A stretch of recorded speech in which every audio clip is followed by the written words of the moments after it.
할렐루야. 우리 옆에 누구라고 인사하실 때에 한 번 더 예배 드립시다 하면서 인사하시겠습니다. 한 번 더 예배 드립시다 이렇게 인사하시겠습니다.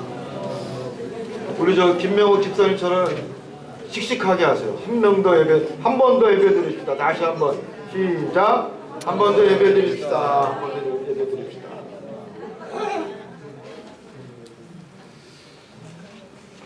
미국 올란드 바프티스트 처치에서 실제 아주 대형 교회인데 이런 예배를 드렸다는 거예요. 뭐냐면은 찬송가 내용을 개사했다는 거죠. 찬송가 내용을 실제 어떻게 개사했냐면은, 여러분, 믿는 사람들은 주의 군사니 앞서가신 주를 따라갑시다. 이 찬양 다 아시잖아요. 이걸 어떻게 바꿨냐면은 앞서가신 주를 따라갑시다가 아니라, 그게 아니라 뭐라고 했냐면 주일에만 주를 따라갑시다. 아멘. 아멘 한다고. 뭐예요? 주일에만 주를 따라갑시다.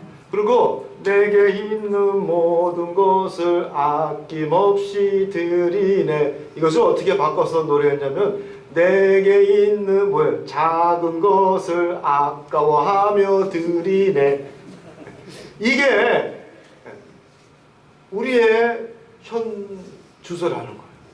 미국 사람들도 마찬가지고 우리 한국 사람들도 신앙은 교회에서 주일에만 간신히, 그것도 간신히, 그리고 내게 있는 것을 아낌없이 드릴 수 있는 것이 아니라 내게 있는 조그만 거라도 아까워하면서 부들부들 떨면서 하나님 앞에 드리는, 이것이 오늘 우리의 모습이라는 겁니다. 얼마 전 9시 뉴스에 IS가 이집트 고투 기독교 신자들을 리비아에서 기독교 신자라고 하는 이유로 처형을 했더라고요.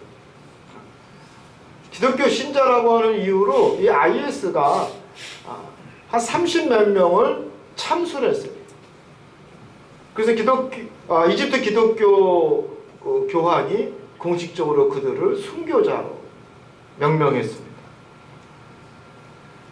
요즘 우리 젊은 사람들이 좋아하는 TV 프로그램 중에 뭐가 있냐면 비정상회의라고 해서, 비정상회의 아시죠? 전 세계 각국 젊은 친구들이 한국말을 좀 그렇게 잘해요. 자기 나라의 문화를 소개하고 또 외국인으로서 한국에 와서 보고 느낀 것을 토론하는 그런 프로그램이 비정상회의예요. 재밌더라고요. 근데 그 중에 이집트 출신 청년이 이야기를 하는데, 우리 보람이가 그 프로그램을 좋아해서 제가 언뜻 봤어요. 거기서 뭐라고 나오냐면 이집트에서는 공식적으로 신분증에 그 사람의 종교를 표시할 수 있다. 표시할 수 있다. 이슬람 국가인 이집트에 약 10% 정도, 12% 정도의 기독교 신자들이 있습니다. 아주 전통적인. 이 사람들을 곱투 기독교라고 하는데, 곱투 정교라고도 하는데, 그 신분증에 이슬람, 그리고 아니면 기독교 분명히 기재하게 되어 있다는 거예요. 여러분 주소 쓰듯이 말이죠. 그래서 제가 이집트 갔을 때 이집트 선교사님이 한 얘기가 기억이 나는 거예요. 그땐 제가 100% 이해를 하지 못했어요. 무슨 얘기냐면은, 가다가 교통경찰한테 걸리면은 기독교 신자라고 하는 이유로 얻어 터지고 땅에 깔린다는 거예요. 밟고 구속당하고, 기독교 신자라고 하는 이유로. 근데 그걸 어떻게 합니까? 그랬더니 뭐라고 얘기를 하셨는데 제가 기억을 잘 못했는데 이번에 확실히 알았어요. 그들의 신분증에 보면은 기독교.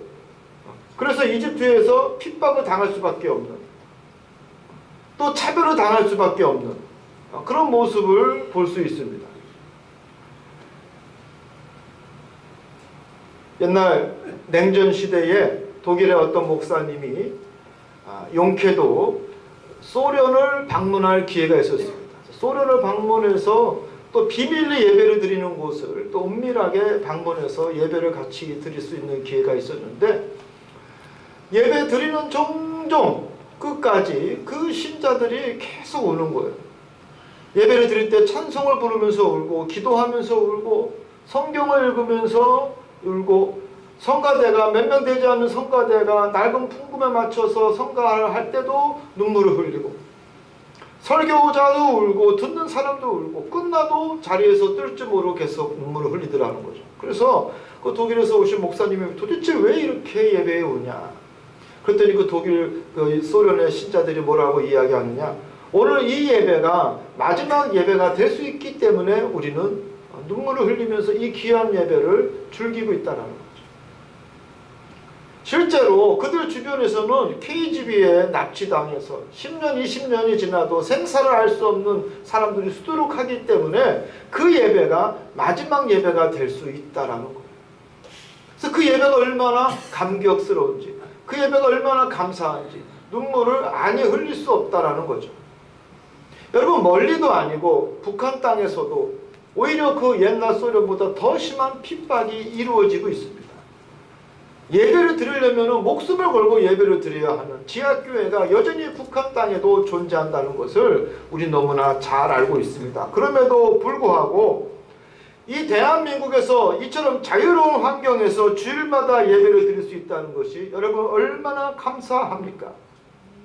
우리는 그 정말로 엄청난 고난과 핍박 속에서 목숨을 걸고 감격적으로 예배를 드리는 성도들이 있다는 사실을 우리는 과연 어떠한 느낌으로 받아들이고 있는지 생각을 해봐야 합니다. 많은 이들이 주일날 예배 못 오는 이유가, 특별히 젊은 친구들이 교회에 못 오는 이유가 첫 번째가 뭔지 아세요? 주무시느냐고, 늦게 일어나서 못 옵니다. 혹은 야외 활동 때문에. 어제 우리 박영준 권사님이 우리 청장년 20명 애들까지 30명을 모아놓고 불고기를 쏘셨다는데, 갈비를 쏘셨다는데 50 몇만 원 나왔다고. 기둥뿌리 하나 뽑혔을 거예요, 그죠? 근데 그렇게 하는 이유가 뭐예요?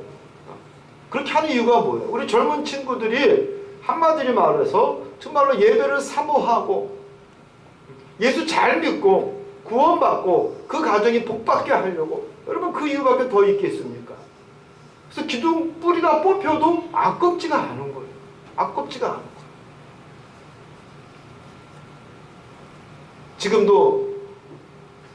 지금 이 시간에, 같은 이 시간에 여러분 파주를 넘어서 휴전선을 넘으면 목숨을 걸고 예배를 드려야 하는 사람들이 있다는 사실을 기억하시고, 우리의 예배 얼마나 귀한 것인지. 여러분, 우리가 잠 때문에, 약속 때문에, 혹은 쇼핑하려고, 혹은 놀러 가려고 예배를 거부하고 예배를 무시한다라면 우리 하나님은 결코 기뻐하지 아니하실 겁니다. 아주 감격스러운 은퇴식을 제가 본 적이 있습니다. 22살부터 이름까지 그 교회에 지휘를 했던 어떤 장로님이 은퇴식을 하는데 너무나 감격스러워요. 그러니까 당신은 일주일 내내 사업을 하시는 분이에요. 사업을 하시는 분인데 일주일 내내 이 예배 시간을 사모한다는 거예요. 그래서 예배 시간에 지휘자로서 봉사할 수 있다는 것이 얼마나 감사한지, 얼마나 감사한지. 지금도 가장 아쉬운 게 뭐냐면 이제 은퇴해서 지휘자의 자리를 내려놓는 것이 가장 아쉽다. 정말로 감격스러운 은퇴식이었습니다.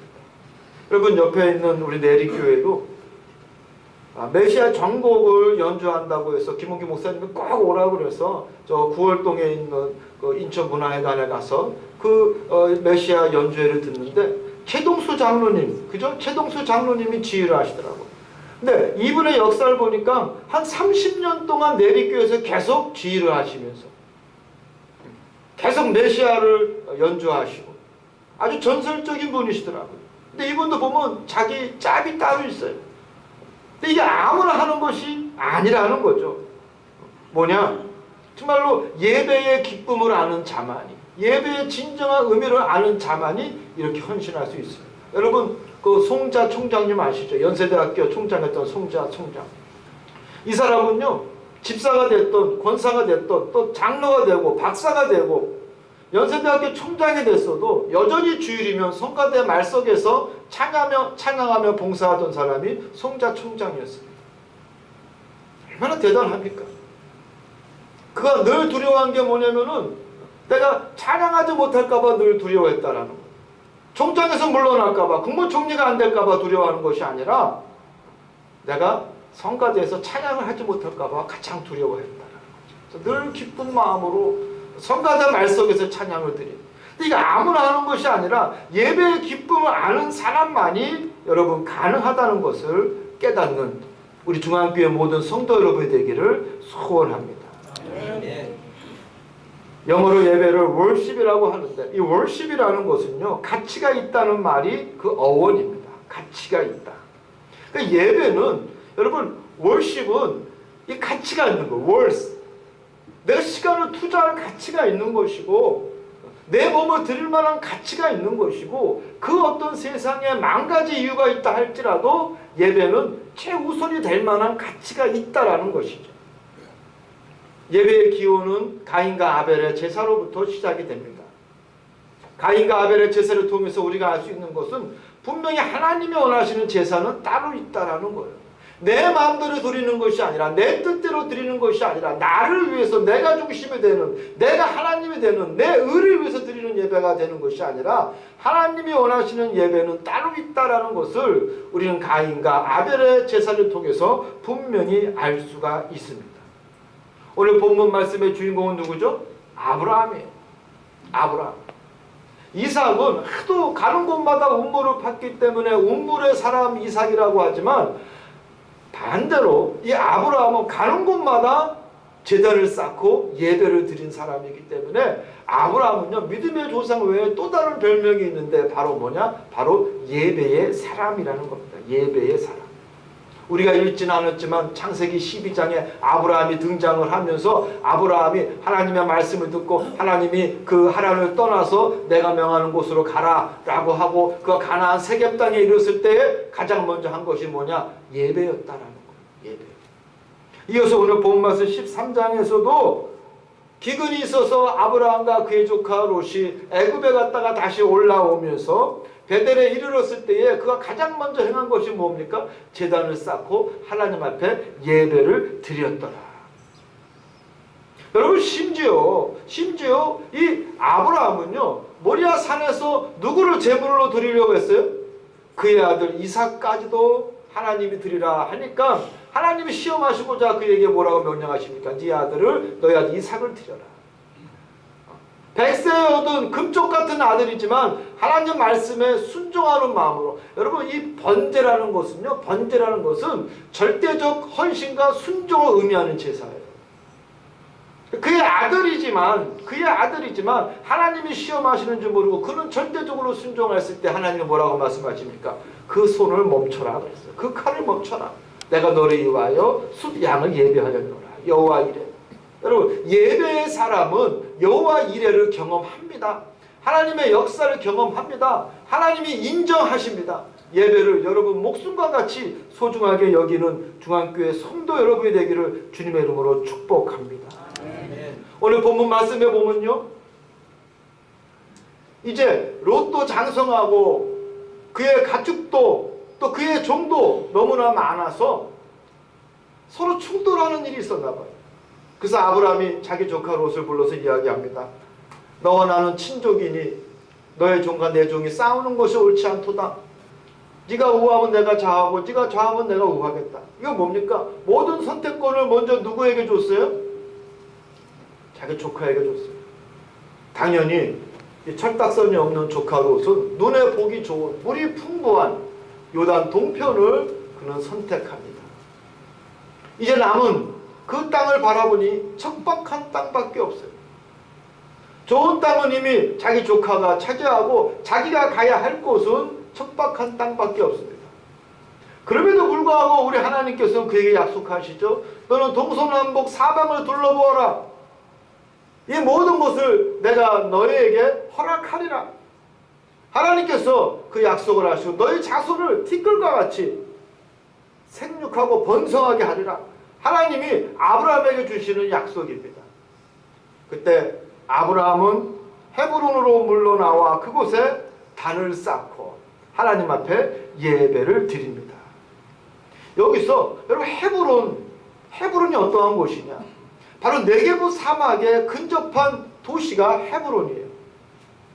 자, 미국에 있을 때에 우리 집사님하고 교인들이 어디에 많이 살았냐면 샌버난디노 시티에 많이 살았어요. 샌버난디노.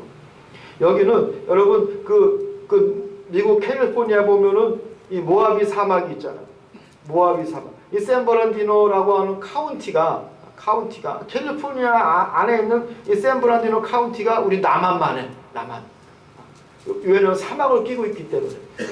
그곳에 가면요 정말로 황량하고 척박합니다. 도시긴 하지만 여름에는 얼마나 뜨거운지 몰라요. 굉장히 뜨거워요. 겨울은요 또 바람 그런 바람이 없어요. 왜? 사막 한복판이기 때문에. 저는 헤브론 그러면은 딱 그 샌버난디노 시티가 딱 머리에 연상이 되는 거야. 바로 이러한 곳이구나. 왜? 헤브론이라는 도시 자체가 아주 열악한 척박한 황량한 네게브 사막에 위치한 도시가 헤브론입니다. 여기서 그의 조카 롯은 정말 젖과 꿀이 흐르는 요단강 동편에 그곳에서 그는 터를 잡았지만 반대로 아브라함은 가장 열악한 곳으로 갈 수밖에 없는 그곳이 어디였어요? 헤브론이었어요. 그럼에도 불구하고 그는 거기서 제단을 쌓고 하나님 앞에 제사를 드렸더라. 할렐루야. 여러분 이런 모습을 배우시기 바랍니다. 내가 좋아서 예배 드리는 것이 아니라 내가 만족해서 내 눈에 보이고 내 손에 잡혀서 예배 드리는 것이 아니라 비록 내 눈에 보이지 않고 내 손에 잡히지 않는다 할지라도 기약이 없다 할지라도 하나님 앞에 예배 드릴 수 있는 여러분이 되기를 주님의 이름으로 축복합니다. 많은 분들이 예배 그러면은 나를 위해서 예배 드리는 사람들이 많이 있어요. 내 소원을 위해서, 내가 부자 되기 위해서, 내가 갖고 있는 뭔가의 결핍을 채우기 위해서. 여러분 이것은 아니라는 건 아닙니다. 그러나 그건 두 번째, 세 번째 문제. 예배의 첫 번째 목적은 뭐예요? 하나님 앞에 찬양과 영광과 감사를 드리는 거예요. 이 마음이 여러분 예배의 90%가 있어야 돼요. 예배의 90%. 예배에 참석하는 90%가 뭡니까? 하나님 앞에 감사와 찬양과 영광을 돌리는 게 90%.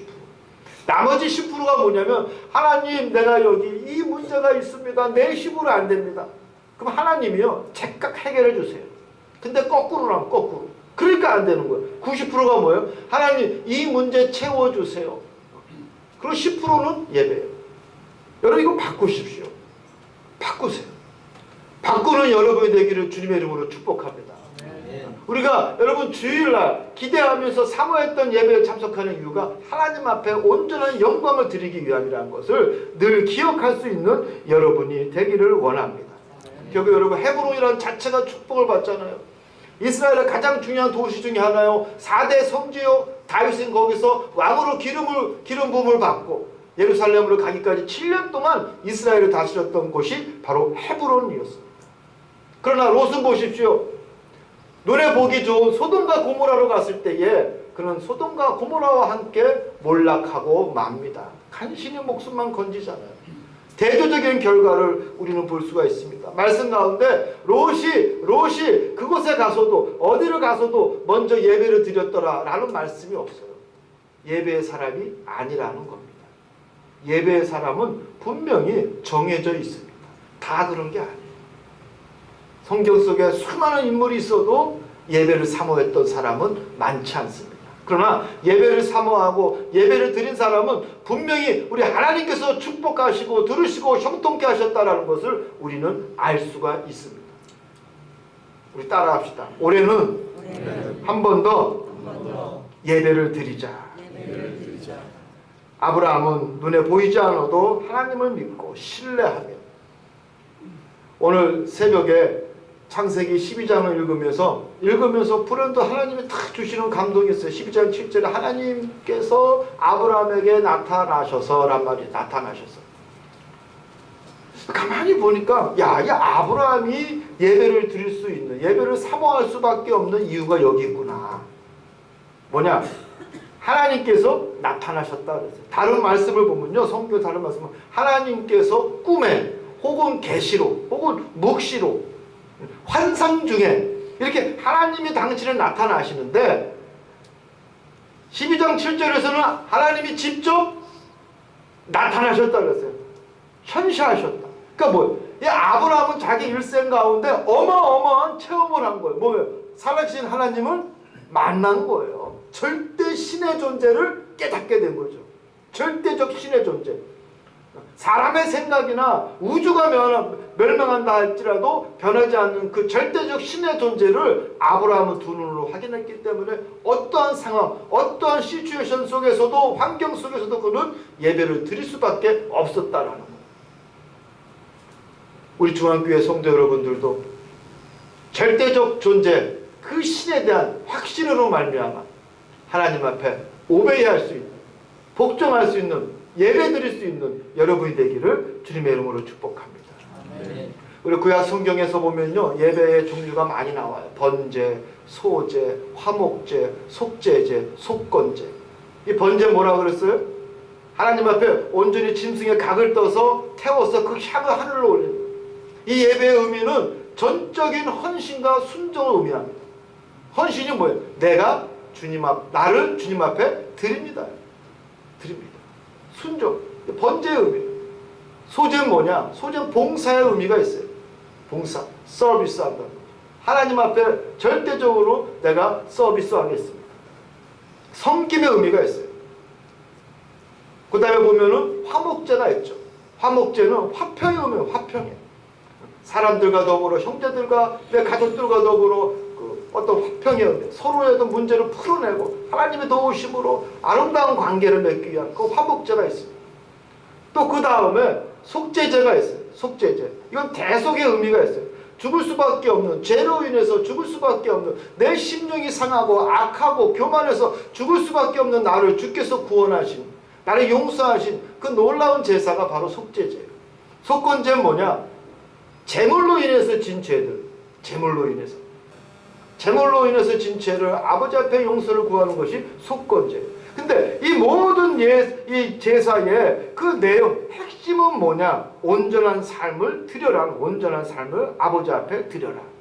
요한복음 여러분 4장 23절에 보면은 우리 하나님께서 이렇게 예배하는 자들을 찾으시니 곧 신령과 진정으로 예배하는 자니라 그랬어요. 신령과 진정으로 예배하는 자. 여러분 그 의미가 뭡니까? 신령과 진정으로 예배 드린다라는 것은 나의 삶을 온전히 아버지 앞에 드린다라는 거예요. 미국에 보면은 예배를 월십 서비스라고 해요. 그래서 이 월십을 생략하고 썬데이 서비스. 여러분 서비스라는 게 뭐예요? 서브한다는 거예요. 서브. 섬긴다는 거거든요. 여러분 식당에 가면은 여러분 웨이트레스나 웨이터들이 우리한테 서브하잖아요. 앞에 앞치마를 두르고. 근데 여러분 이 서브하는 사람들의 특징이 있습니다. 겸손한 거예요. 허리를 숙이는 거예요. 극진히 손님을 대접을 합니다. 마찬가지예요. 예배라는 것은, 서비스라는 것은 우리 모두가 섬기는 이가 돼야 되는 거예요. 섬기는 이. 누굴 섬깁니까? 하나님을 섬기는 거예요. 그래서 내 허리를 숙이고 내 고개를 숙이고 하나님 앞에, 여러분 가장 세상에서 아름다운 모습이 뭐냐면 예배 드리는 자의 모습이에요. 예배 드리는 자의 모습. 우리의 태도. 심지어 여러분 섹스피어의 소설 보면은 뒤에서 쳐 죽이려고 할 때 기도할 때는 안 죽이잖아요. 왜? 기도할 때 죽이면 구원받을까 봐. 예배 드리는 하나님과 교제하는 모습이 가장 아름다운 모습입니다. 여러분의 모습을 한번 돌아보십시오. 난 과연 하나님 앞에 얼마나 단정하게 하고 왔는지. 정말로 여러분 모처럼 누구 첫사랑 만난다면 어떻게 하고 할게요? 첫사랑 만난다면 제가 며칠 전에 어떤 분들 만나니까 결혼을 22살에 했대. 애가 24살이고. 그래서 어떻게 이렇게 결혼을 빨리 하셨어요? 했더니 첫사랑이라는. 여러분 만약에 첫사랑 만나러 가면 어떻게 하시겠어요? 때 빼고 광 내고 머리를 수십 번 이렇게 하고 거울 쳐다보고. 하나님 만났다 그렇게 하고 싶어요. 하나님 만났다. 가장 아름다운 모습으로 또 가장 경건한 태도로 아버지 앞에 예배를 드릴 때에 우리 하나님께서 여러분을 인정하시고 우리 하나님이 기뻐하시고 우리 하나님이 즐거워하시고 하나님은 우리에게 기대하는 것이 여러분 바로 기본. 그 기본이 뭡니까? 파운데이션 기본이 뭐예요? 예배예요. 예배. 2016년에는 한 번 더 예배드리는 여러분이 되시기를 주님의 이름으로 축원합니다. 내가 하나님 앞에 온전히 섬기는 자로서 하나님의 주권하에 나의 모든 것을 맡깁니다. 여러분, 겸손한 자의 모습, 교만한 자는 결코 하나님 앞에 온전한 예배를 드릴 수가 없어요. 교만한 자는 자기 의가 가득 차기 때문에 하나님 들어서실 자리가 없어. 왜? 자기 의와 자기 교만 가득 찼어. 자기 자랑으로 가득 찼어. 우리 예배 드릴 때, 여러분 이 시간이 얼마나 멋있냐면, 우리 예배 드릴 때 내 자랑 내려놓잖아. 내 교만 내려놓잖아. 왜? 절대자 하나님 앞에 내가 섰기 때문에. 부끄러운 초라한 발가벗은 인간이 하나님 앞에 섰기 때문에 우리 다 내려놓잖아요. 얼마나 멋있는 시간입니까? 세상 사람들은 이런 시간 가질 수가 없어요. 가질 수가 없어요. 하나님이 여러분을 불러주심을 감사할 수 있는 우리가 되기를 원합니다. 네. 작년에 내 생애 처음으로 몇 번 얘기했을 거예요. 지나가다가 군산을 한번 들린 적이 있어요. 군산. 야, 나 군산을 한 번도 안 가봤는데 내가 제일 또 친한 친구가 군산 친구인데 한번 고향을 하도 자랑을 했길래 가서 점심이나 먹을까 거기 잠깐 들렀습니다. 군산에 들렀는데 군산에서 제일 유명한 게 뭔가 이렇게 봤더니 뭐예요? 이성봉 빵집. 이성봉이지. 이성봉 빵집. 근데 거기 영국 빵집도 있고 파리바게뜨도 있는데 그 이성봉 빵집에 줄이 쫙 서 있고 그리고 또 관광객들은 말이죠. 그 이성봉 빵집 봉투를 다 들고 다니는 거예요. 여러분 정말이에요. 한번 가보세요. 그렇게 맛있다는 거예요. 인터넷에 찾아보니까 기다릴 가치가 있는 곳이 바로 이성봉 빵집이라. 그래서 저도 한번 기다려봤어요. 기다려봤더니 특별히 커플들이 많더라. 커플들이 둘이 좋아서 기다리면서 말이 참 요즘 애들이 그렇게 애정 표현을 적나라하게 하대. 보기 좋더라고요. 또 어떤 분은 노부부가 손을 꼭 잡고 흐뭇해하는 표정을. 근데 그 앞에 서 있으면요 행복할 수밖에 없어. 왜냐? 빵 냄새가 술술술 나는데 정말 행복하더라고요. 여러분, 제가 30분을 기다렸다니까. 저는요 절대 줄 서는 데는 가지 않는 사람이에요. 나 제일 싫어하는 게 뭐냐? 줄 서는 거거든. 아무리 맛집이라고 그래도 제가 미국에서 줄 서기 싫어가지고 500불 손해본 적도 있어요. 줄 서기 그렇게 싫어. 근데 30분 동안 서 있는데 너무나 행복한 거야. 그때 내가 깨달은 게 뭐냐?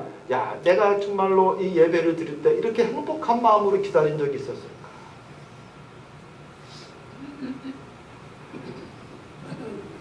생떼쥐페리의 어린 왕자의 이야기에 이런 명언이 나옵니다. 내가 오후 4시에 온다면 난 3시부터 행복할 거야. 여러분, 내가 정말로 보고 싶은 사람, 만나고 싶은 사람, 그 사람을 기대한다면 이미 몇 시간 전부터 우리는 뭐예요? 행복할 거야. 우리 보배가 온다는 소식을 들었을 때, 1월 1일 날 온다고 하는 소식을 들었을 때에 여러분 12월 중순 때부터 기분이 좋고 행복하더라고요. 근데 여러분, 과연 우리 하나님 앞에 나올 때에 이러한 마음을 갖고 있습니까? 내가 주님 앞에 나갈 수 있는 그 시간, 주님 만나는 그 시간, 기다리는 그 시간, 일주일 내내 내가 주일을 사모하면서 여러분 정말로 기쁘고 행복하게 이 시간을 기다릴 수 있는가? 제가 기억을 한번 또 되짚어 보니까 2002년 월드컵 할 때 제가 미친 짓을 했더라고요. 아주 부끄러운 짓을 했더라고요. 아마 포르투갈하고 경기하는 날인데 우리 그때 당시 제가 목회할 때 유학생들이 한 20명이 있어요. 20명. 아주 굉장히 많은 거예요. 20명이면. 애들만 20명이니까. 그러니까 우리 교회 성도들이 애 먹었어. 왜냐하면 이 유학생들이 주일마다 뭐 먹으러 와요? 밥 먹으러 오는 거거든. 아주 야, 월드컵 할 때 다 우리 집에 와. 아주 이런 프로젝트를 딱 걸어놓고 이제는 이 축구를 보는데 여러분 포르투갈전에 명승부가 있잖아요. 이 박지성이가 마지막에 뭐예요? 착 오는 걸 가슴으로 탁 공을 받고 뻥 쳐가지고 결승골로 딱 날리잖아요. 골인 되는 그 순간 저와 유학생들 20명 우리 집사람 애들까지 와 일어나면서 환호성을 치는데 세어보니까 무려 28분. 28분 동안 미친 사람처럼 그 20명의 유학생들 하나씩 껴안고 와 뭐야 대한민국 목이 싫어. 목이 내가 몇 분 동안 했다고요? 28분. 딱 끝나고 나니까 부끄러운 거예요. 왜? 내가 하나님 앞에 이렇게 열광적으로 열정적으로 찬송하고 기도한 적이 있었는가?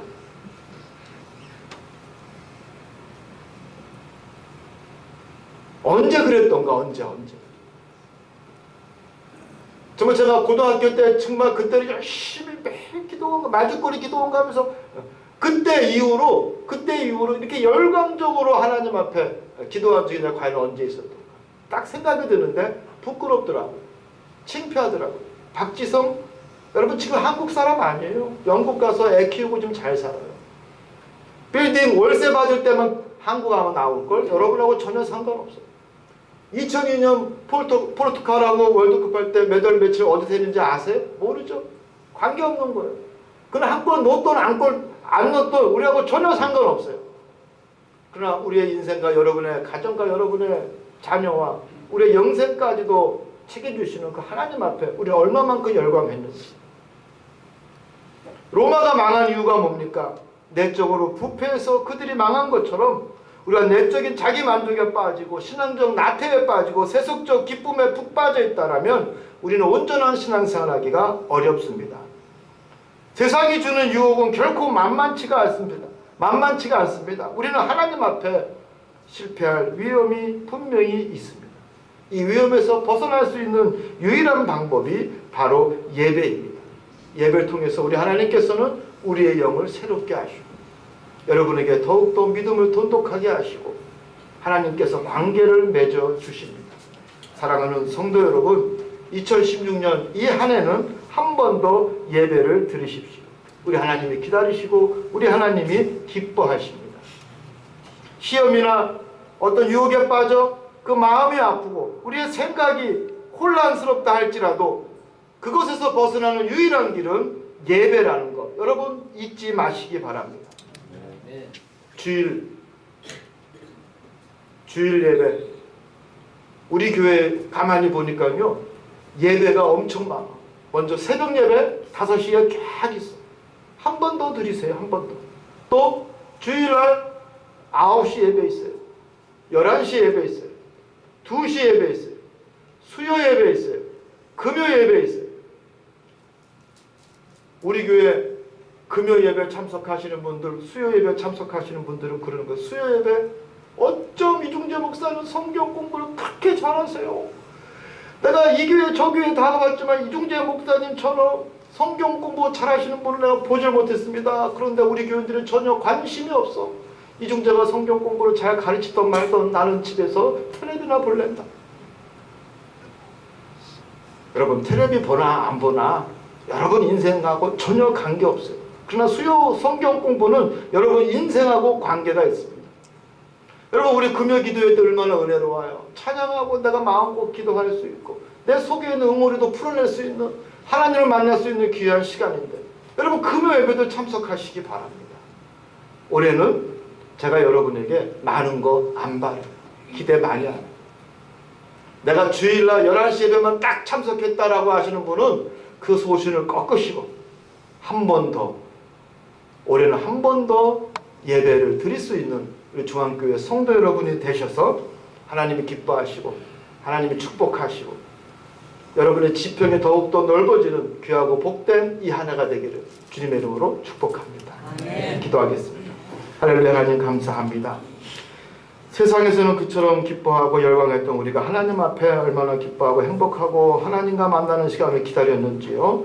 참으로 부끄러운 우리의 모습입니다. 이제 주님 만날 수 있도록 인도하시고 주님 기뻐할 수 있는 우리 모든 성도들 되게 하시고 2016년에는 한 번 더 예배를 드림으로 생활 속의 신앙인으로서 부족함이 없는 우리 모든 성도들 되게 하여 주시옵소서. 우리 구주 예수님의 이름으로 감사하며 기도드리옵나이다. 아멘. 찬송가